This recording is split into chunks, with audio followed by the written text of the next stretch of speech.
ကောနဲ့သမီးလေးနဲ့မေလာ9ရက်နေ့မှာရင်ဆိုင်သွားရတော့မယ့်ဘရိုနီကာ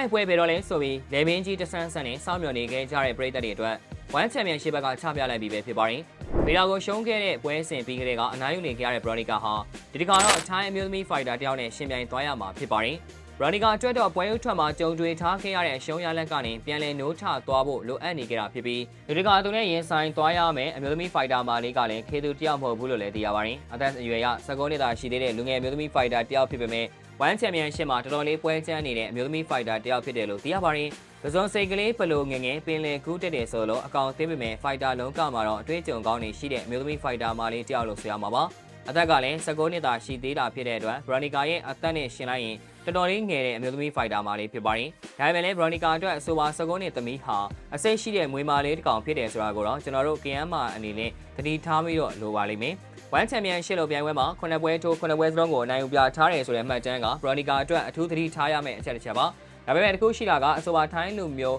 မျိုးသမီးဖိုက်တာလေးဟာသူမရဲ့ပထမဆုံးဝမ်ချန်ပီယံရှစ်ပွဲဥထွက်ပွဲစဉ်ကလွှဲရင်ကျန်တဲ့ပွဲစဉ်6ပွဲကတခြားသောနိုင်ငံခြားသူအမျိုးသမီးတွေနဲ့ကြီးရှင်ပြိုင်ထိုးသက်ထားခဲ့တာပါပထမဆုံးပွဲဥထွက်မှာထိုင်းလူမျိုးအမျိုးသမီးဖိုက်တာနဲ့ရှင်ပြိုင်ခဲ့တဲ့ပွဲစဉ်မှာတော့မပြတ်သားတဲ့ရလဒ်မျိုးနဲ့အနိုင်ရထားခဲ့တာဖြစ်ပြီးအဲ့နောက်မှာတော့ဒိုင်အဆုံးဖြတ်နဲ့အနိုင်ရတဲ့ပွဲက9ပွဲအလဲထိုးနဲ့ကတပွဲဆိုပြီးနိုင်ပွဲတွေဆက်ထားခဲ့တာဖြစ်ပါတယ်ရှော့ပွဲတွေမှာမရှိသေးတဲ့ဖိုက်တာမာလေးဖြင့်ရက်တည်နေခဲ့တဲ့ Junior Fest အတွက်ကတော့ဘရိုနီကာဟာပြန်မဲ့ကောင်းတယောက်ဖြစ်လာမှာဖြစ်တယ်လို့အရင်ဖိုက်တာတွေနဲ့မတူတဲ့ပြိုင်ဆိုင်မှုမျိုးကိုရင်ဆိုင်သွားရဖို့ရှိနေကြတာပါJunior Fest ဟာအသက်ငယ်ငယ်အကောင်သေးပေမဲ့မာဂုံကောင်းပြီးအတွေ့အကြုံကောင်းနေပိုင်းဆိုင်ထားတဲ့အမျိုးသမီးဖိုက်တာမာလေးလည်းဖြစ်ပါတယ်။သူမရဲ့အဓိကအားသာချက်ကပါလဲဆိုရင်လက်သီးတွဲလုံးတွေကတော်တော်လေးကိုကောင်းတာကိုမြင်တွေ့ထားခဲ့ရတာပါ။သူမရဲ့အရက်အမြင့်က9ပေတလက်မသာရှိပေမဲ့သူမထက်အရက်မောင်းပိုကောင်းတဲ့ဖိုက်တာတွေနဲ့လည်းရင်ဆိုင်ထိုးသက်ထားခဲ့သူဖြစ်ပြီးအဆိုအပွဲစဉ်တွေမှာသူမရဲ့ body shot လက်သီးချက်တွေဒူးတိုက်ချက်တွေဟာတော်တော်လေးကိုကောင်းမွန်ခဲ့တာကိုမြင်တွေ့ထားခဲ့ရတာပါ။ခြေခံချက်တွေကိုတော့အရန်ကြီးအားပြုတာမျိုးမရှိတာကိုမြင်တွေ့ထားခဲ့ရပြီးအများအားဖြင့်တော့လက်သီးထိုးချက်တွေကိုပိုပြီးအားပြုလေးရှိတာကိုမြင်တွေ့ထားခဲ့ရတာပါ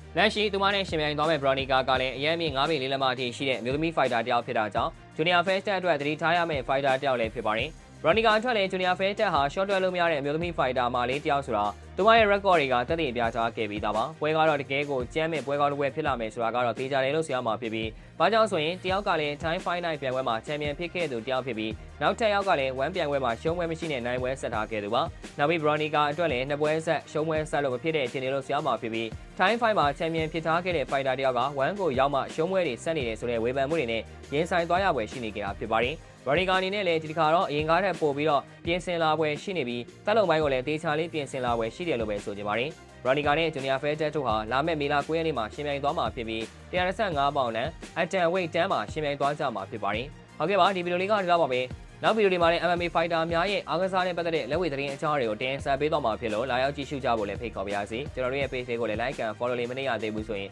နှိပ်သွားပေးကြဖို့တောင်းဆိုပါရစေခင်ဗျာ။အဆုံးအထိကြည့်ရှုပေးခဲ့ကြတဲ့အတွက်အားလုံးကိုကျေးဇူးထူးပဲတင်ရှိပါရခင်ဗျာ။